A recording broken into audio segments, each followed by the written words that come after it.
Hello students and welcome to the lecture. तो जैसा कि आप सभी देख सकते हैं कि इस लेक्चर में हम बात करेंगे बैंकों का राष्ट्रीयकरण, पीएसएल और वित्तीय समावेशन के बारे में, और ये होगा हमारा भाग 2। ठीक है, यानी nationalisation of banks, PSL and financial inclusion, part 2।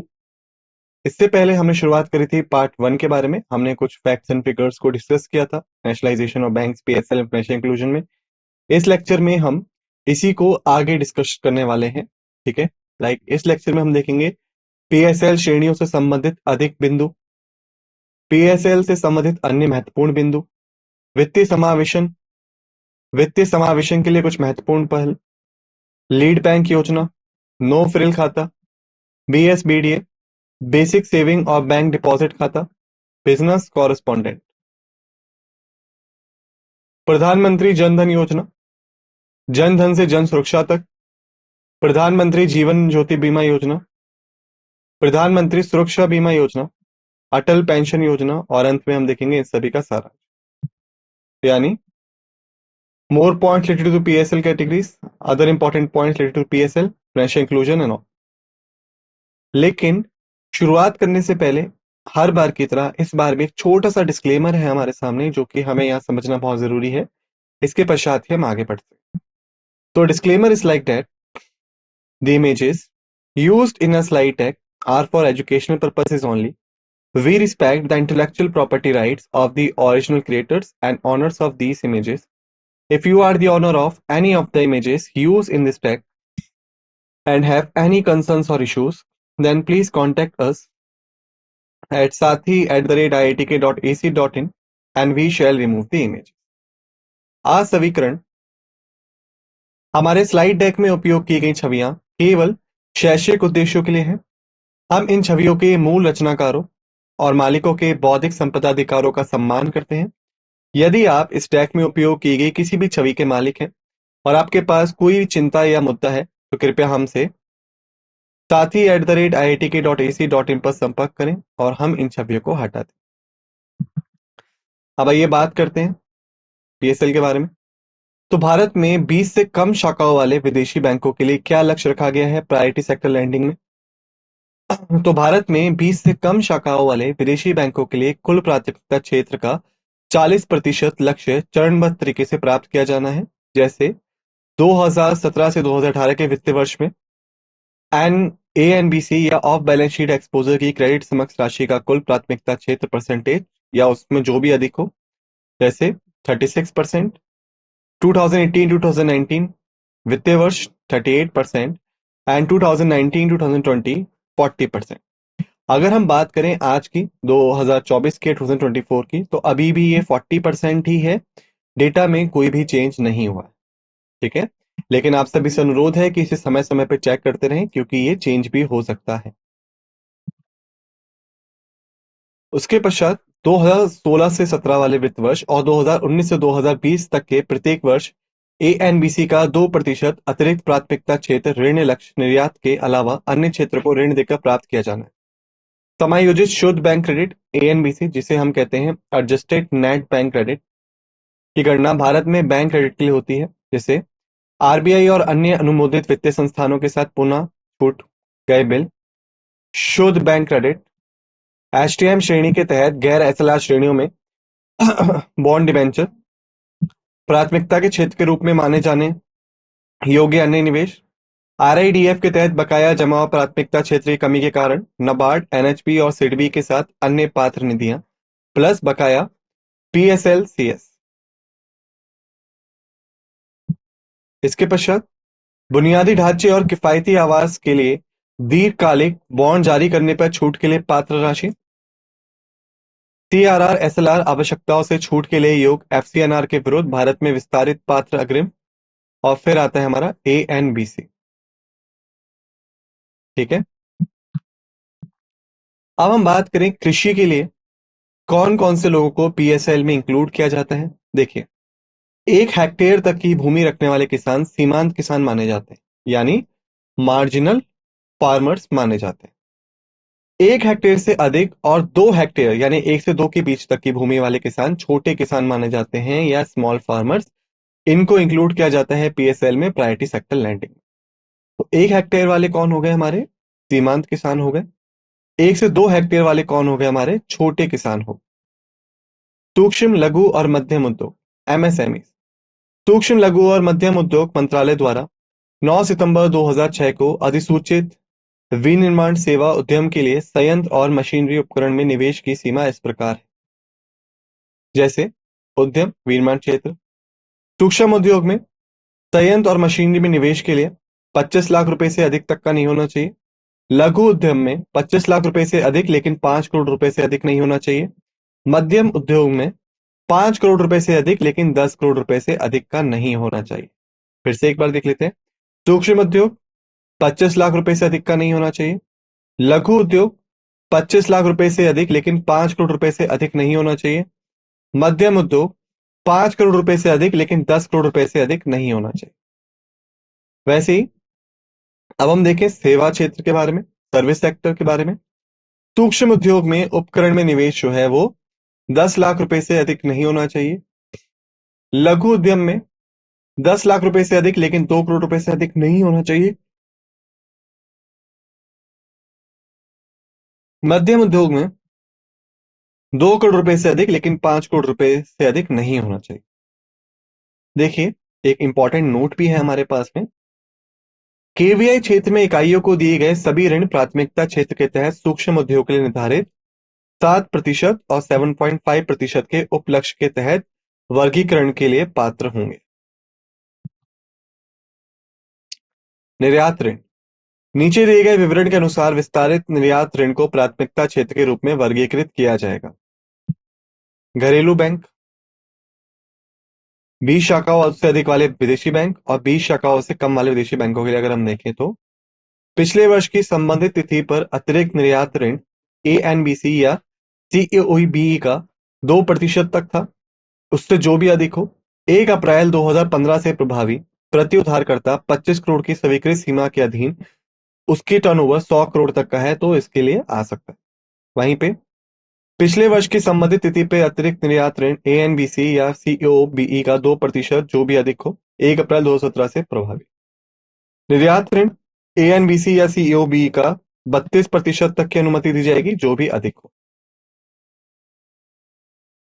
अब हम देखें आवास के लिए यानी हाउसिंग सेक्टर के लिए। महानगरों में परिवार के क्षतिग्रस्त आवासीय इकाइयों की मरम्मत के लिए 5 लाख तक और अन्य केंद्रों में 2 लाख तक के ऋण की व्यवस्था है।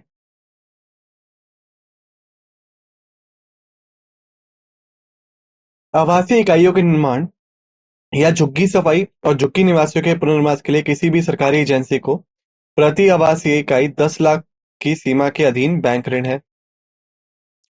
आवास वित्त कंपनियां जिन्हें हम कहते हैं housing finance companies, HFC, bank ऋण जिन्हें एनएचबी द्वारा उनके पुनर्वित्त के लिए अनुमोदित किया गया है। व्यक्तिगत आवासीय इकाइयों की खरीद, निर्माण, पुनर्निर्माण या झुग्गी सफाई और झुग्गी निवासियों के पुनर्वास के उद्देश्य के लिए पुनः ऋण देने के लिए प्रति उधारकर्ता 10 लाख की कुल ऋण सीमा के अधीन है। बाकी हम देखें अन्य क्षेत्रों में बैंकों द्वारा व्यक्तियों और उनके एसएचजी और जेएलजी को सीधे प्रदान गए प्रति उधारकर्ता 1 लाख रुपए से अधिक के ऋण बशर्ते कि ग्रामीण क्षेत्रों में व्यक्तिगत उधारकर्ता के परिवार की वार्षिक आय 1 लाख से अधिक ना हो और ग्रामीण क्षेत्रों के लिए 1,60,000 से 2 लाख से अधिक ना हो, इसके बीच हो। दूसरा, संकटग्रस्त व्यक्तियों को गैर संस्थागत ऋणदाताओं को उनके ऋण का पूर्व भुगतान करने के लिए प्रति उधारकर्ता 1 लाख से अधिक के ऋण के लिए। उसके पश्चात अनुसूचित जाति, अनुसूचित जनजाति के लिए राज्य प्रायोजित संगठन को इन संगठनों के लाभार्थियों के इनपुट की खरीद और आपूर्ति और आउटपुट के विपणन के विशिष्ट उद्देश्य के लिए स्वीकृत ऋण। फिर हम देखते हैं प्राथमिकता क्षेत्र के ऋण लक्ष्यों की निगरानी कैसे की जाती है। देखिए, प्राथमिकता क्षेत्र को निरंतर ऋण प्रवाह सुनिश्चित करने के लिए वार्षिक आधार के बजाय त्रैमासिक आधार पर बैंकों के प्राथमिकता क्षेत्र ऋण अनुपालन की अधिक बार निगरानी की जाएगी। यानी हम ये कह सकते हैं कि देखिए, वार्षिक तो आपका तब होता है जब आपके 12 महीने पूरे हो लिए, यानी 1 अप्रैल से लेकर 31 मार्च का जो आपका वित्त वर्ष चलता है, जो आपका फाइनेंशियल ईयर चलता है, जब वो पूर्ण तरीके से समाप्त हो जाए तब यदि उसकी निगरानी की जाए तो उसे हम कहते हैं क्या, आपका ईयरली या फिर एनुअली या फिर आप वार्षिक भी कह सकते हैं। लेकिन त्रैमासिक थोड़ा सा अलग होता है। त्रैमासिक को हम कहते हैं क्वार्टरली। ठीक है। क्वार्टरली के आधार पर बैंकों की प्राथमिकता क्षेत्र ऋण अनुपालन की अधिक बार निगरानी की जाती है।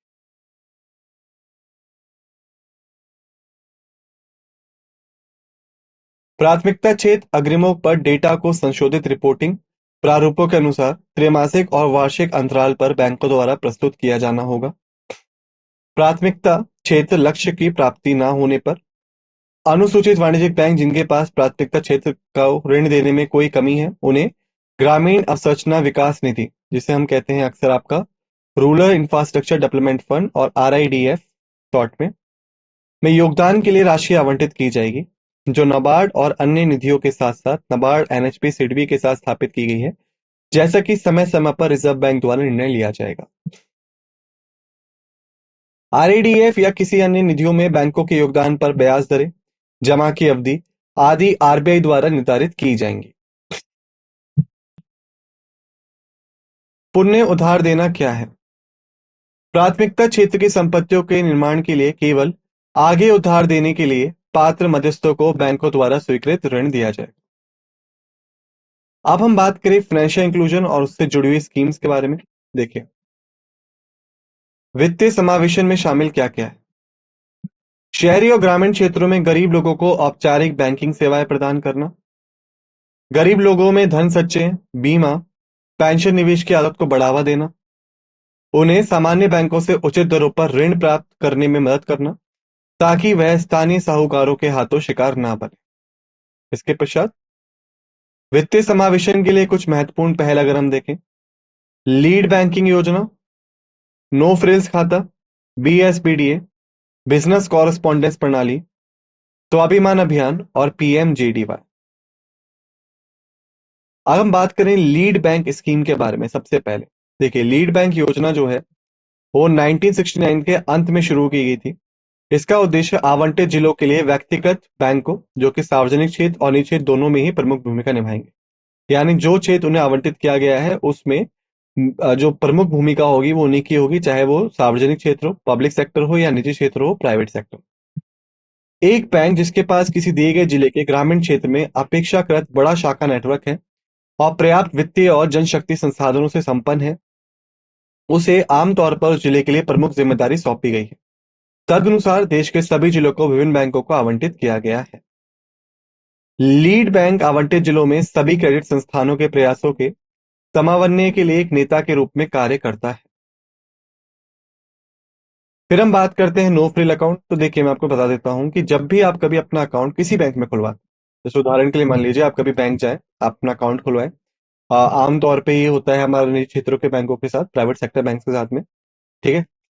तो जब भी आप अकाउंट खुलवाते हैं, अक्सर आपसे बोला जाता है कि कोई ना कोई राशि आपको उस अकाउंट में हमेशा के रखनी होगी। ठीक है, कोई ना कोई अमाउंट आपको हमेशा उसमें मेंटेन करके रखना होता है। आमतौर पे 10,000 रुपये रखा जाता है। और अगर आपका जो अकाउंट है, जो बैलेंस है और उस अकाउंट में अगर वो 10,000 रुपये से कम का है तो आपको कुछ ना कुछ दंड के तौर पे देना पड़ता है, फीस के तौर पे देना पड़ता है बैंक। लेकिन नो फ्रिल खाता असल में इसका विकल्प होता है, यानी नो फ्रिल्स खाता एक बुनियादी बैंकिंग खाता है। ऐसे खाते के लिए या तो शून्य न्यूनतम शेष या बहुत कम न्यूनतम शेष की आवश्यकता होती है। ऐसे खातों पर लागू शुल्क कम होते हैं, यानी आपको या तो न्यूनतम राशि रखनी ही नहीं है, और रखनी है तो बहुत ही कम रखनी है, और यदि आप नहीं रख पाते तो शुल्क जो होगा वो कम होगा, ज्यादा नहीं होगा। RBI ने 2005 से 2006 में भारतीय बैंकों से नो फ्रिल्स खाता, बिना किसी शर्त, कम न्यूनतम शेष रख रखाव, खाता सरल KYC यानी अपने ग्राहक को जाने, नो योर कस्टमर, इन मानदंडों के साथ डिजाइन करने का आह्वान किया है। लेकिन सभी मौजूदा नो फ्रिल्स खातों को 2012 में RBI द्वारा जारी दिशा निर्देशों के अनुपालन में BSBDA में परिवर्तित कर दिया गया।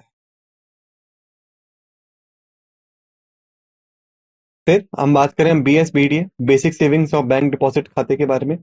2012 में RBI ने BSBDA की शुरुआत की। उसके कुछ महत्वपूर्ण बिंदु ऐसे हैं।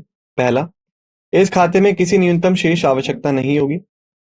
इस खाते में उपलब्ध सेवाओं को शामिल होंगे बैंक शाखा और एटीएम में नकद जमा और निकासी, इलेक्ट्रॉनिक भुगतान चैनलों के माध्यम से या केंद्रीय राज्य सरकार की एजेंसियों और विभागों द्वारा जारी चेकों के जमा संग्रहण के माध्यम से धन की प्राप्ति या क्रेडिट।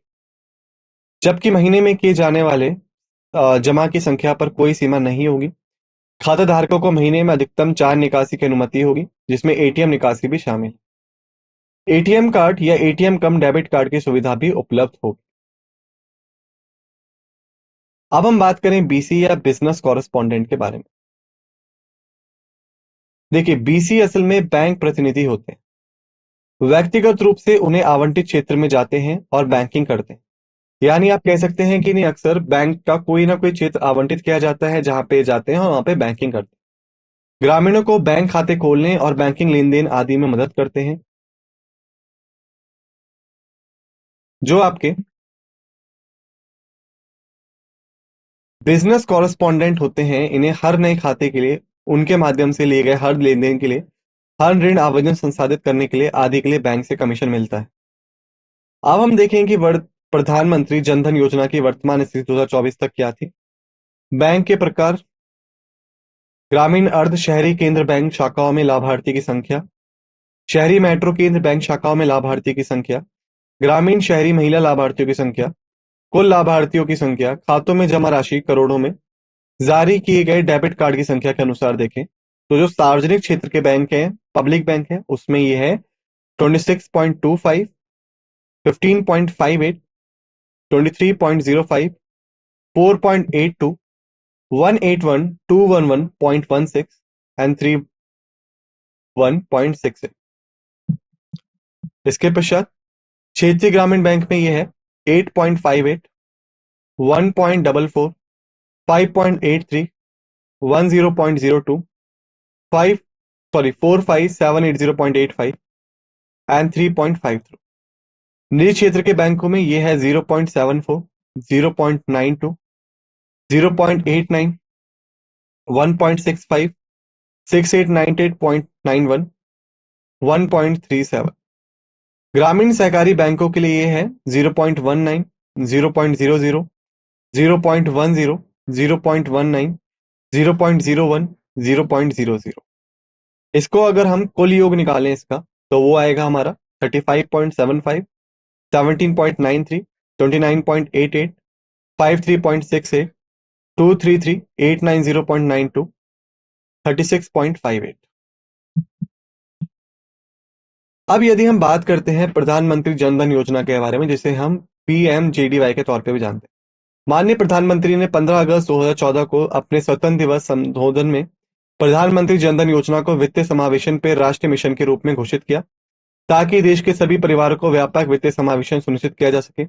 प्रत्येक परिवार को कम से कम एक बुनियादी बैंक खाता, वित्तीय साक्षरता, ऋण बीमा और पेंशन सुविधा प्रदान करके बैंकिंग सुविधाओं तक सार्वभौमिक पहुंच प्रदान की जा सके। इसके तहत एक व्यक्ति जिसके पास बचत खाता नहीं है, वह बिना किसी न्यूनतम शेष राशि की आवश्यकताओं के खाता खोल सकता है, और यदि वह स्वयं प्रमाणित करते हैं कि उनके पास बचत खाता खोलने के लिए आवश्यक कोई भी आधिकारिक वैध दस्तावेज नहीं है, तो वह एक छोटा खाता खोल सकते हैं। बैंकिंग सेवाओं की पहुंच का विस्तार करने के लिए देश के सभी 6 लाख से अधिक गांवों को 1.59 लाख का सेवा क्षेत्रों, जिसे हम कहते हैं एसएसए, सब सर्विस एरिया, उप सेवा क्षेत्र के मैप तैयार किया गया है।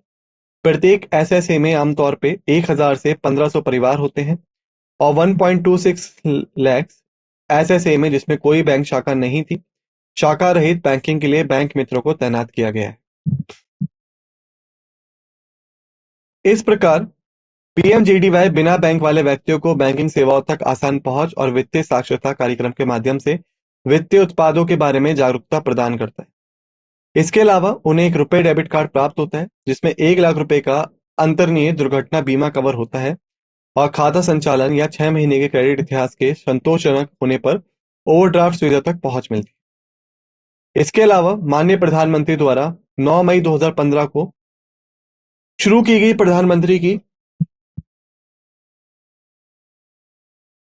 सामाजिक सुरक्षा योजनाओं के माध्यम से सभी पात्र खाता धारक अपने बैंक खातों के माध्यम से प्रधानमंत्री सुरक्षा बीमा योजना के तहत व्यक्तिगत दुर्घटना बीमा कवर प्रधानमंत्री जीवन ज्योति बीमा योजना के तहत जीवन बीमा कवर और अटल पेंशन योजना के तहत ग्राहकों को न्यूनतम गारंटीकृत पेंशन प्राप्त करते हैं।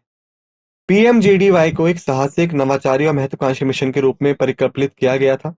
जनगणना 2011 के अनुसार देश के लगभग 24.67 करोड़ परिवारों में 14.48 करोड़, जो कि है इसका 58.7 के पास बैंकिंग सेवाओं तक पहुंच थी।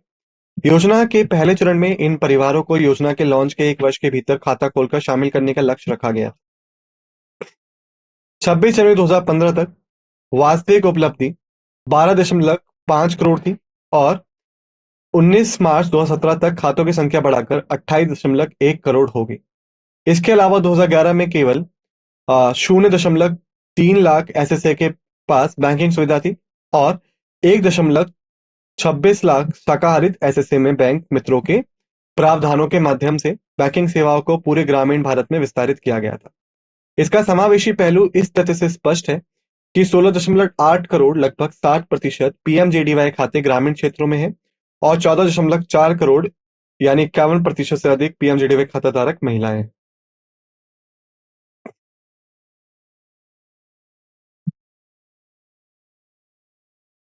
पीएमजेडीवाई खाता जमा आधार समय के साथ विस्तारित हुआ है। 29 मार्च 2017 तक पीएमजेडीवाई खातों में जमा शेष राशि 62,972 करोड़ रुपए थी। प्रति खाते औसत जमा राशि 2015 मार्च में 1,064 रुपए से अधिक होकर मार्च 2017 में 2,235 रुपए होगी। बैंक मित्र नेटवर्क ने भी ताकत और उपयोग में वृद्धि की है। बैंक मित्रों द्वारा संचालित आधार सक्षम भुगतान प्रणाली पर प्रति बैंक मित्र औसत लेन-देन की संख्या 2014 से 15 में 52 लेन-देन से बढ़ाकर 16-17 में 4,291 लेन-देन हो गई है। जन धन से सुरक्षा तक सभी भारतीयों के लिए, विशेष रूप से गरीबों और वंचितों के लिए एक सार्वभौमिक सार्वजनिक सुरक्षा प्रणाली बनाने के लिए माननीय प्रधानमंत्री ने 9 मई 2015 को बीमा और पेंशन क्षेत्र में 3 सामाजिक सुरक्षा योजनाएं शुरू की। सबसे पहला प्रधानमंत्री जीवन ज्योति बीमा योजना पीएमजेजेबीवाई उन लोगों के उपलब्ध है जो कि 18 से 50 वर्ष की आयु वर्ग में है और जिनके पास बैंक खाता है, जो शामिल होने ऑटो डेबिट सक्षम करने के लिए अपनी सहमति देते हैं। आधार बैंक खाते के लिए प्राथमिक केवाईसी है। 2 लाख रुपए का जीवन कवर 1 जून 31 मई तक की 1 वर्ष की अवधि से लिए है और यह नवीकरणीय है। इस योजना के तहत जोखिम कवरेज बीमित व्यक्ति की मृत्यु के मामले में किसी भी कारण से 2 लाख रुपए है। प्रीमियम 330 रुपए से प्रति वर्ष है, जिसे योजना के तहत प्रत्येक वार्षिक कवरेज अवधि के 31 मई को या उससे पहले ग्राहक द्वारा दिए गए विकल्प के अनुसार ग्राहक के बैंक खाते से किश्त में ऑटो डेबिट किया जाना है।